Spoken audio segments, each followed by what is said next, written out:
Hello, I'm Renee Esquivel, and you're tuned into my YouTube channel, Technologist on the Go. I recently had to replace my iPhone 13 Pro under a manufacturer's warranty. The device had died.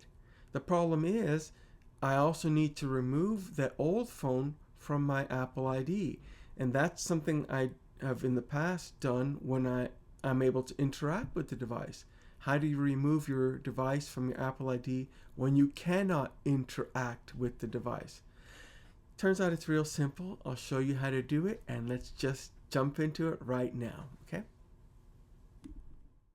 Okay, you want to go to your browser and you're going to want to search on Apple ID, one word, and log in, as you'll see me do in a moment. There we are.